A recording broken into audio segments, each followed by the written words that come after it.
God, untuk hari ini, untuk segalanya Tuhan.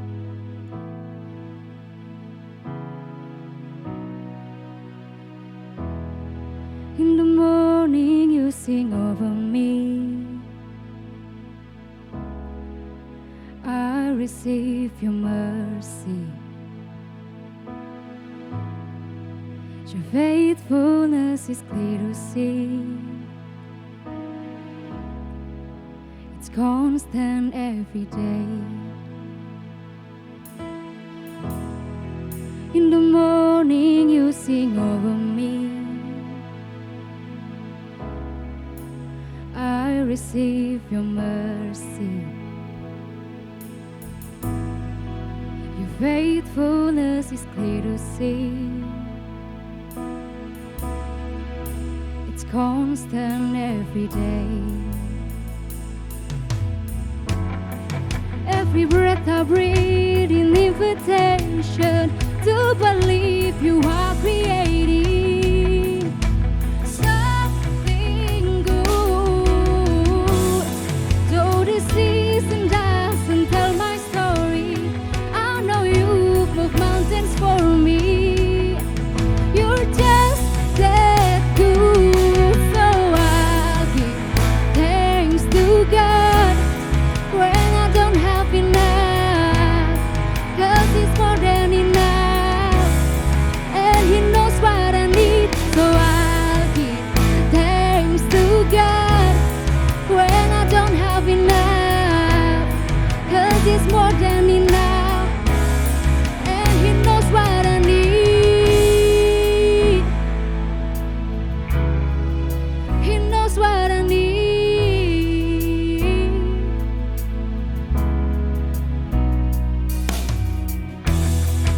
In the silence I choose to believe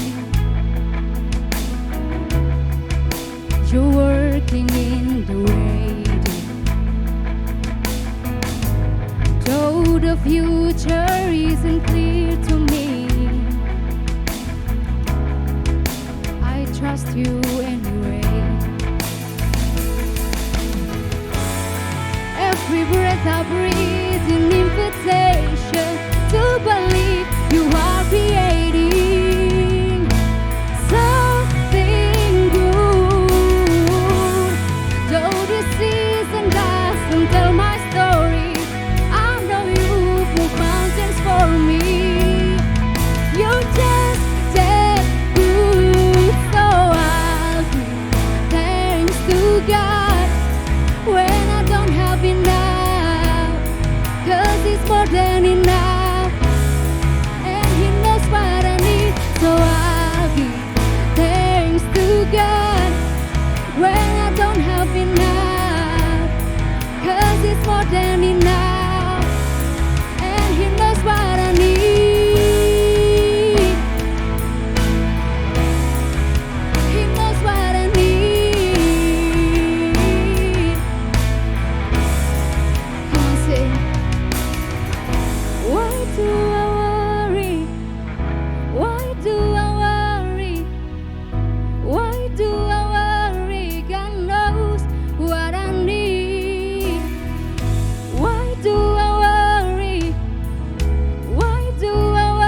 enough. 'Cause He's more than enough, and He knows what I need. He knows what I need.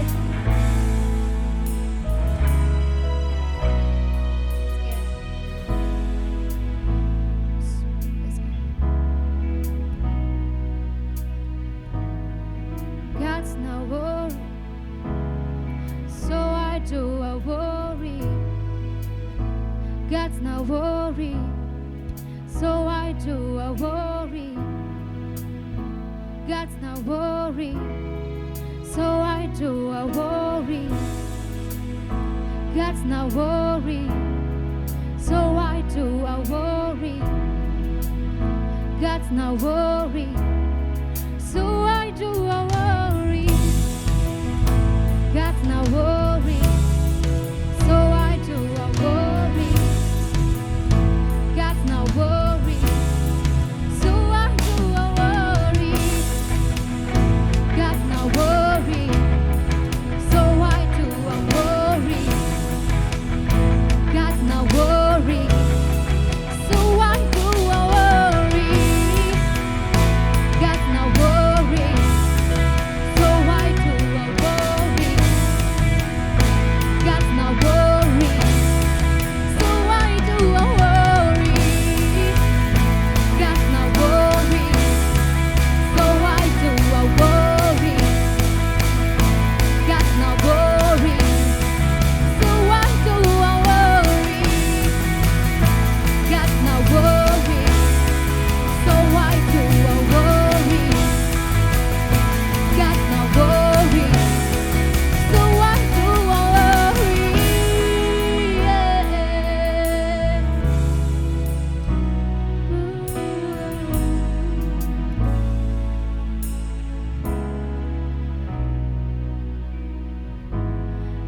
Unconditional, unthinkable, unquenchable, the love of God.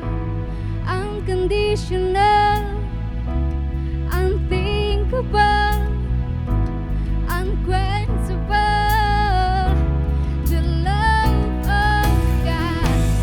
Unconditional, unthinkable, unquenchable, yeah, yeah. Unconditional,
Selamat pagi semuanya, dimanapun kita berada.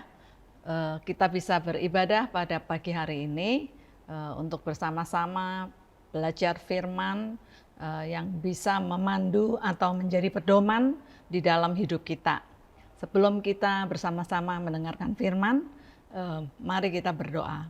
Terima kasih Bapa untuk pagi hari ini, pagi yang luar biasa yang Kau berikan sehingga dengan tubuh yang sehat kami bisa bersama-sama merayakan kebaikan-Mu, beribadah Tuhan bersama-sama dengan keluarga kami, dengan saudara kami ya Tuhan Yesus.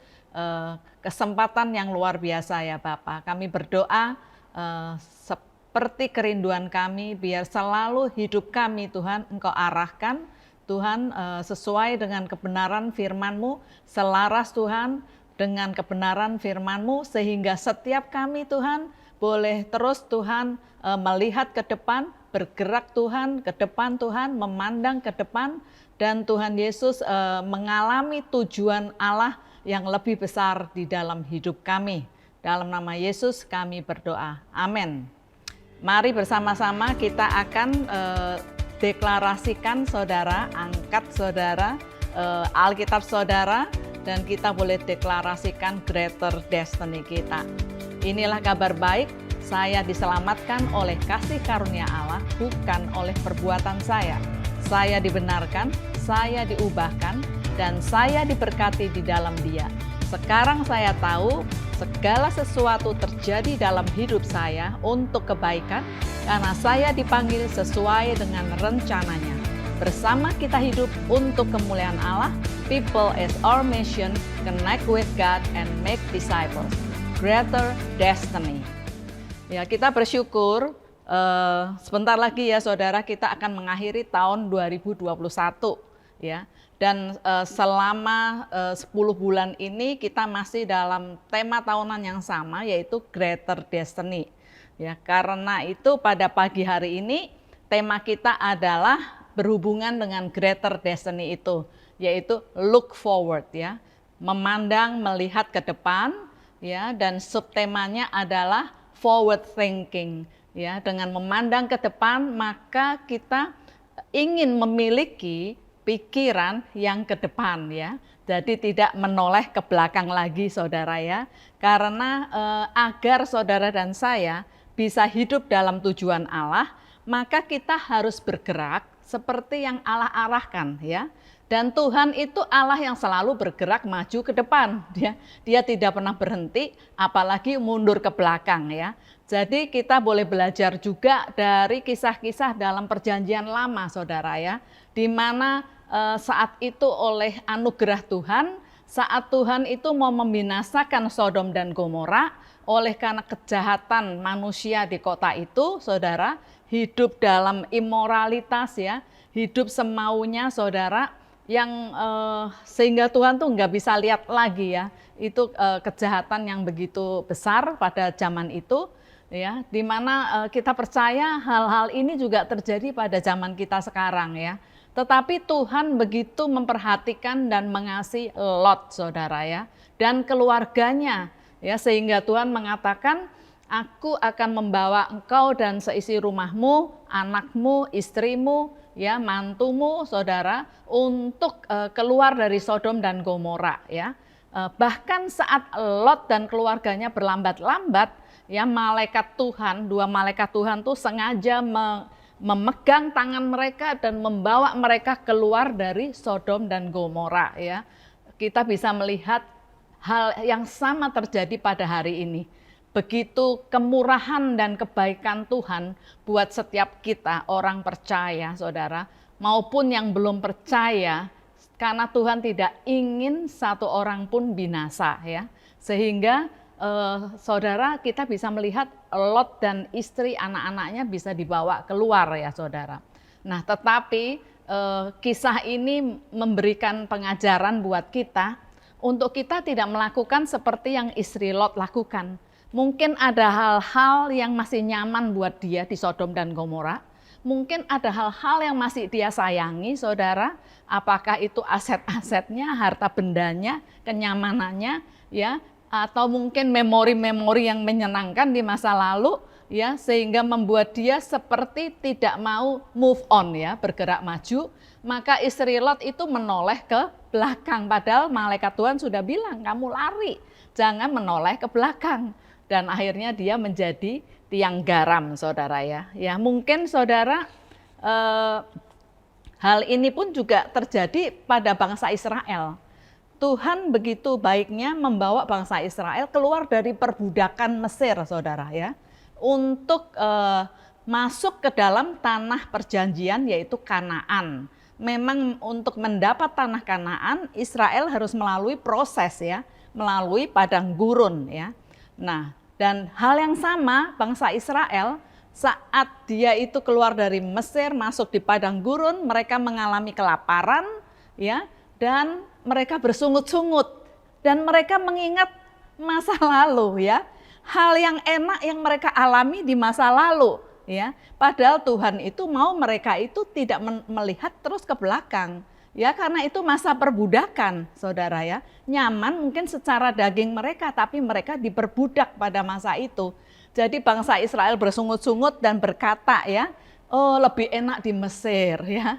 Kami bisa kenyang, ya, makan roti dan daging. Mungkin kalau zaman sekarang, aduh, lebih enak tinggal dulu, ya, di Australia, di Jerman, di Jakarta, ya kan. Kalau mungkin saat ini Tuhan tempatkan saudara di daerah yang kecil ataukah di daerah yang terpencil, ya kan.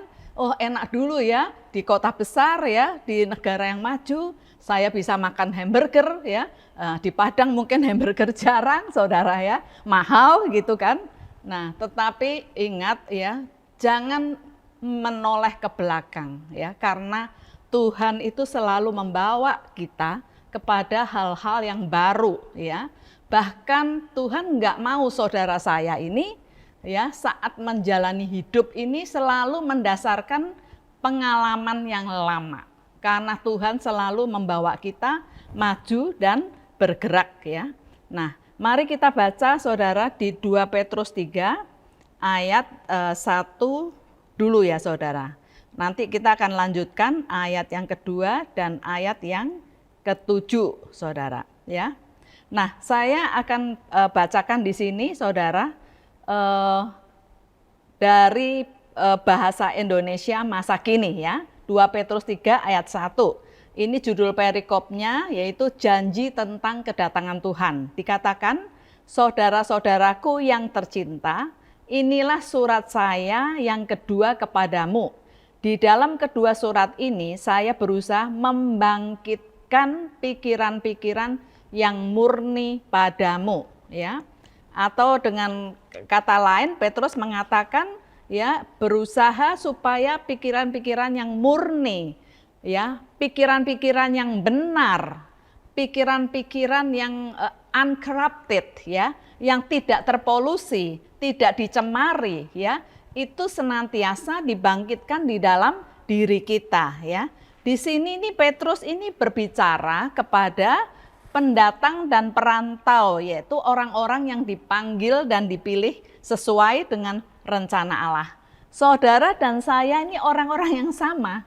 Kita ini pendatang dan perantau di muka bumi ini, ya. Kita tidak pernah mempunyai tempat yang tetap, ya. Kita digambarkan seperti orang yang mengembara, ya. Nah, surat ini juga berbicara kepada saudara dan saya, ya. Petrus mengingatkan untuk kita selalu pikiran murni, pikiran yang benar, pikiran yang tidak dicemari, itu selalu kita bangkitkan, kita kobarkan, ya, jangan dipadamkan, jangan dibiarkan lalu begitu saja. Mengapa Petrus menekankan pikiran yang murni, ya, di ayat yang pertama ini, saudara, ya, karena pikiran ini menunjukkan siapa diri kita sebenarnya, ya, karena pikiran ini sangat penting, ya. Tuhan berbicara melalui pikiran kita, ya. Iblis juga bisa menghancurkan hidup kita melalui pikiran kita, ya. Firman Tuhan membangun hidup kita, ya, dimulai dari juga cara berpikir kita ya. Jadi pikiran itu begitu penting ya saudara, karena pikiran kita itu akan mengarahkan tujuan hidup kita ya. Jadi James Allen mengatakan di dalam kalimatnya saudara, dia mengatakan a man is literally what he thinks, his character being a complete sum of all his thoughts ya. Artinya siapa seseorang itu sebenarnya itu adalah apa yang ada di dalam pikirannya ya, yang orang lain nggak bisa lihat ya. Orang lain tuh cuma lihat luarnya ya, tetapi siapa manusia itu sebenarnya itu adalah apa yang ada di dalam pikirannya.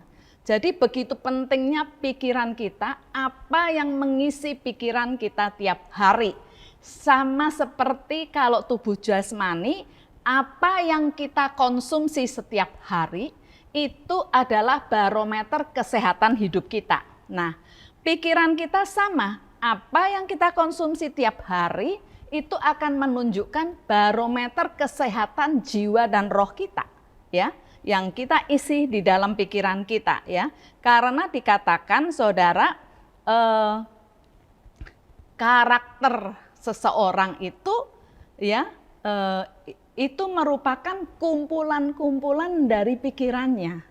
Jadi apa yang ada dalam pikiran manusia itu akan tercermin ya melalui karakternya.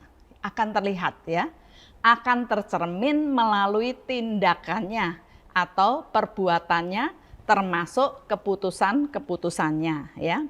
Oleh karena itu dikatakan poin yang pertama ini yang akan kita bahas adalah mengapa ya pikiran itu begitu penting? Karena pikiran kita itu mengarahkan tujuan hidup kita, ya. Nah, apa yang ada di dalam pikiran, saudara ya? Dalam pikiran itu termasuk pikiran bawah sadar kita ya. Apa yang ada dalam pikiran?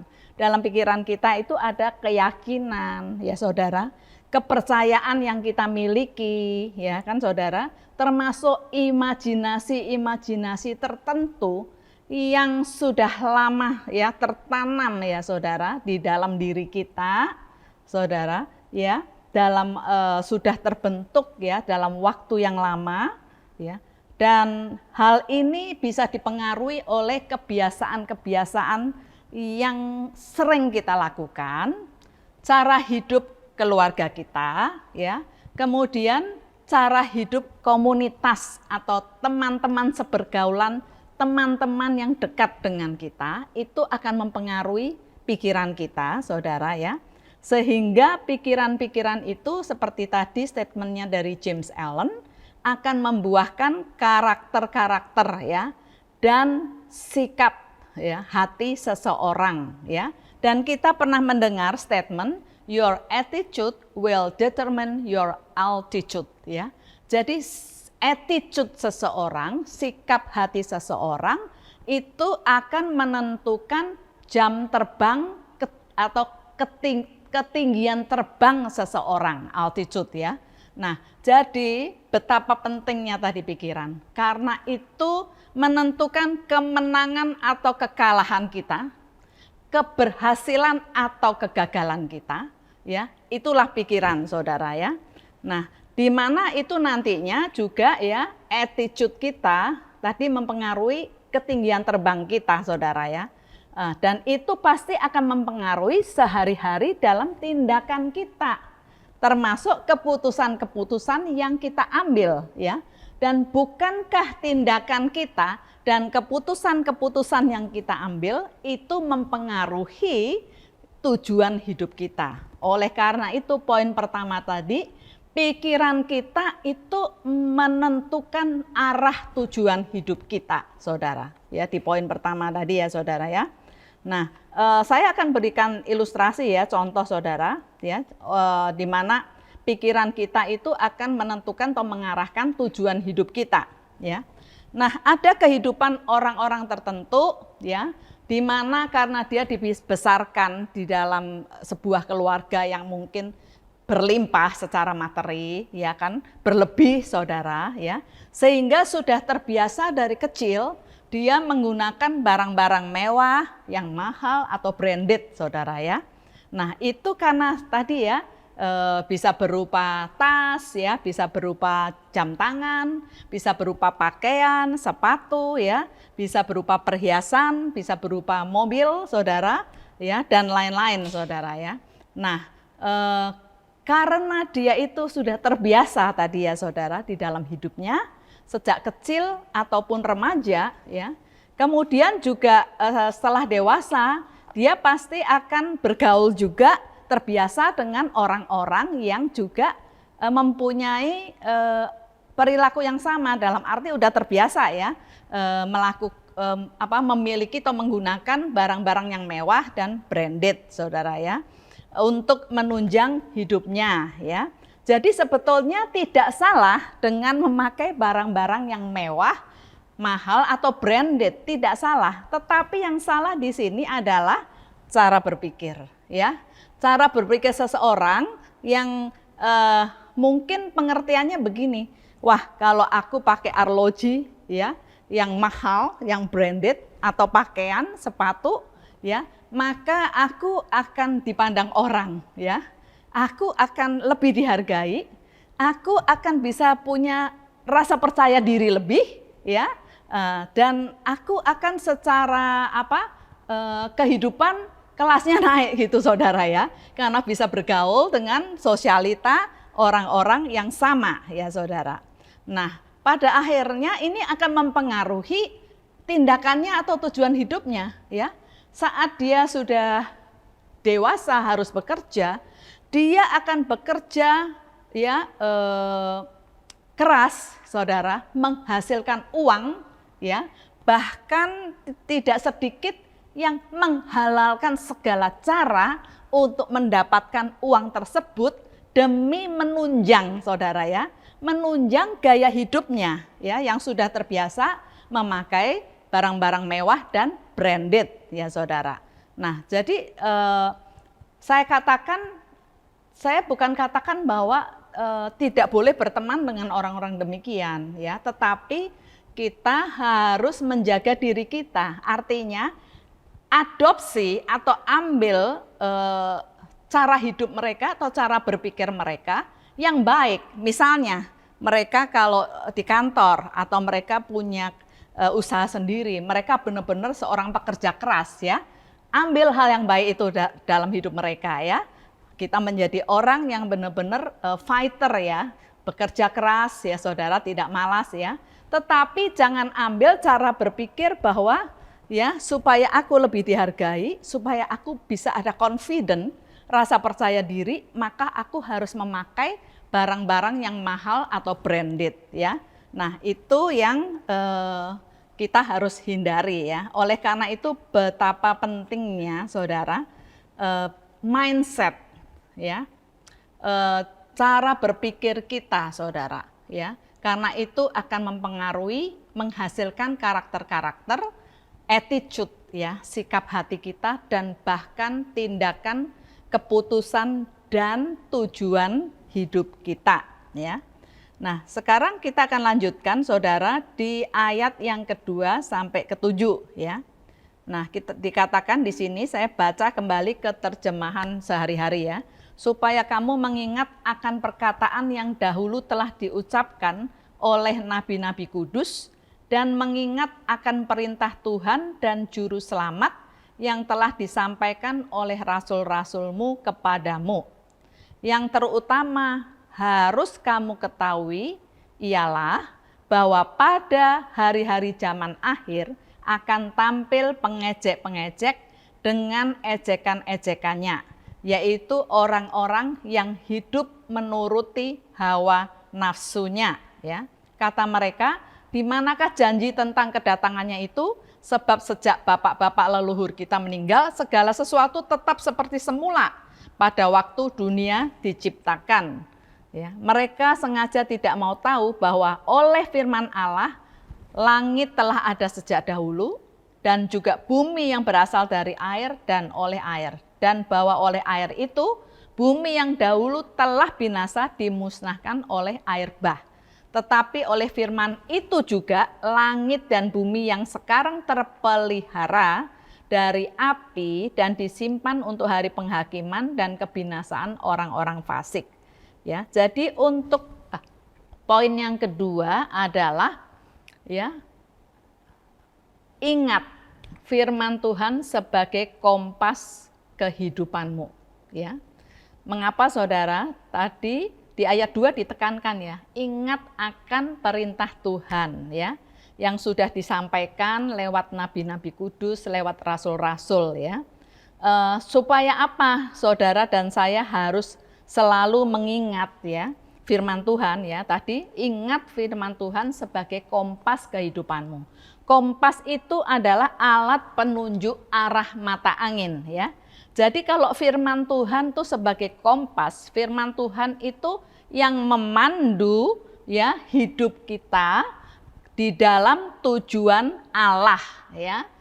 Sehingga kita bisa melangkah bergerak ke depan dengan lebih jelas. Apakah kita mau ke utara, ataukah kita mau ke barat, ataukah kita mau ke timur atau ke selatan, saudara ya. Nah, kemana Tuhan arahkan hidup kita dalam greater destiny-nya, kita akan tahu lebih jelas apabila kita itu mengingat firman Tuhan. Mengingat itu saudara, yaitu apa saudara? Didengar dan dilakukan ya. Maka itu kita akan tertanam ya, akan mengisi dalam pikiran kita ya. Nah, tadi kan saya sudah jelaskan begitu pentingnya apa yang mengisi firman Tuhan. Salah satu yaitu firman Tuhan ya. Jadi saudara tadi pikiran ya, kalau di bahasa Inggrisnya pikiran yang sudah membentuk hidup manusia cukup lama itu tidak bisa pikiran itu diubahkan hanya dengan berdoa, nggak cukup. Hanya dengan diusir seperti ngusir setan, nggak cukup, ya kan? Mau nyanyi penyembahan dalam roh berjam-jam nggak cukup, saudara ya.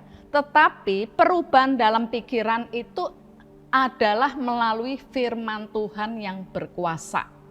Yang dikatakan tadi, bumi langit diciptakan oleh firman Tuhan, dipelihara oleh firman Tuhan, ya. Kemudian dibinasakan juga seperti Sodom Gomora lewat firman Tuhan. Jadi firman Tuhan ini adalah wahyu ya, yang Tuhan sampaikan lewat rasul-rasul dan nabi-nabinya. Itu perkataan Tuhan sendiri ya. Kalau hidup saudara dan saya hanya berdasarkan berkat dan mujizat Tuhan, kita bisa lupa dan tidak ingat. Betul? Itu sifat manusia. Saat kita mengalami hal-hal yang baik, mujizat, berkat, kesembuhan, ditolong Tuhan saat terjepit, ya kita ingat waktu itu. Tapi nanti 3 bulan, 1 tahun, 5 tahun, lupa. Ya. Tetapi firman yang sudah kita lakukan, ya, yang sudah kita dengar, kita terima, kita mengerti, dan kita lakukan, itu tertanam di dalam pikiran kita. Ya. Dan firman Tuhan mengatakan ya, yang Tuhan sudah taruh di dalam diri kita, iblis tidak bisa curi begitu saja kecuali kita memberikan celah. Amin, saudara. Nah, jadi sangat penting ya firman Tuhan sebagai kompas di dalam kehidupan kita, saudara. Ya,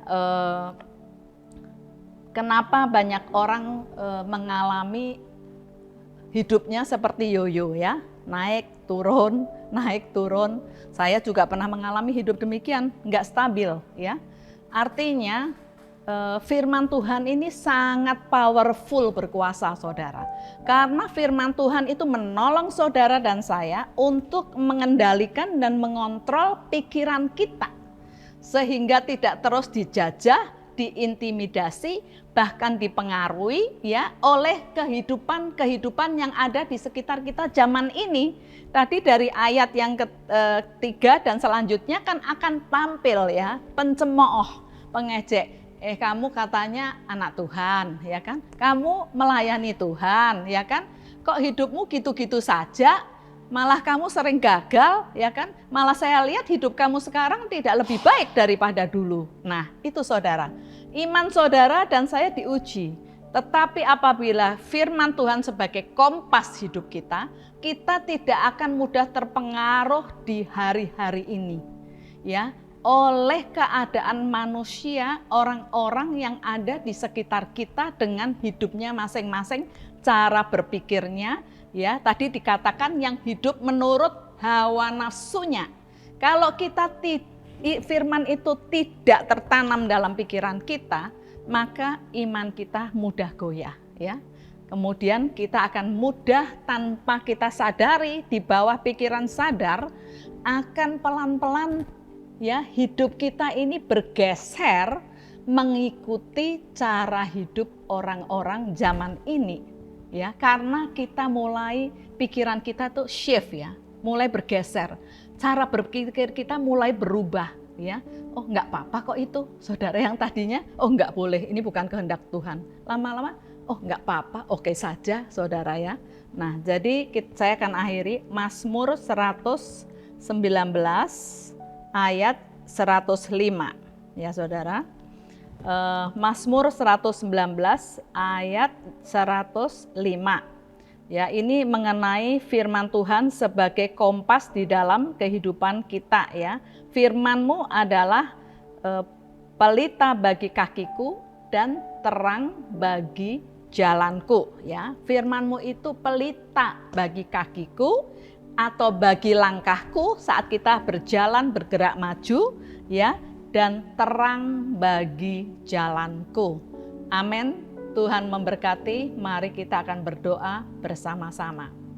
Terima kasih ya Bapa, kami bersyukur karena di hari-hari terakhir ini anugerah-Mu, kemurahan-Mu, kebaikan-Mu masih tercurah Tuhan buat setiap kami yang selalu mengingatkan melalui kebenaran firman-Mu agar kami Tuhan selalu memandang ke depan, agar kami selalu berjalan bergerak ke depan sesuai dengan rencana-Mu, jalan-jalan-Mu, kehendak-Mu, tujuan-Mu di dalam hidup kami Tuhan.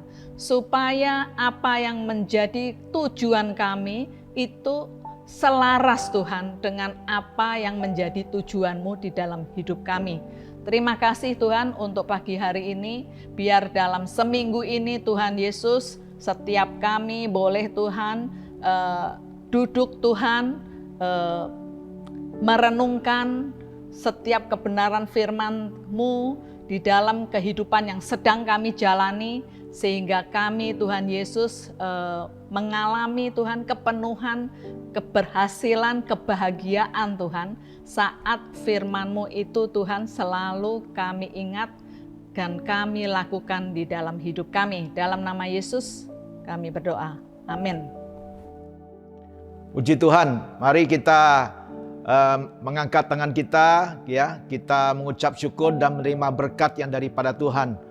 Bapa, terima kasih Tuhan, Engkau memberkati jemaat-Mu berlimpah-limpah pada hari ini ya Bapa. Engkau yang mengangkat hidup mereka ya Tuhan Yesus di atas bangsa-bangsa ya Bapa. Engkau yang berjalan di depan mereka ya Tuhan. Bahkan Engkau yang mengurapi mereka Tuhan. Kedua belah tangan mereka untuk setiap apapun yang mereka lakukan Tuhan. Dalam setiap usaha, pekerjaan, pelayanan yang ada, bahkan studi daripada anak-anak-Mu ya Tuhan. Engkau memberkati, Engkau membuat mereka berhasil. Penyertaan Tuhan ada dalam setiap kehidupan mereka. Berkati setiap keluarga demi keluarga dari jemaat-Mu ya Tuhan. Dengan kerukunan, kedamaian, ketentraman, bahkan kebahagiaan daripada Tuhan. Dan Tuhan juga memberkati dengan kesehatan yang terbaik. Dan berkat panjang umur Tuhan berikan bagi setiap jemaat-Mu Tuhan. Untuk beribadah kepada Engkau dan melayani Tuhan. Terpujilah nama Tuhan Yesus. Di dalam nama Tuhan Yesus Kristus kami sudah berdoa dan mengucap syukur. Haleluya. Amin. Amin. God bless you. Happy Sunday. Why do I worry? Why do I worry? Why do I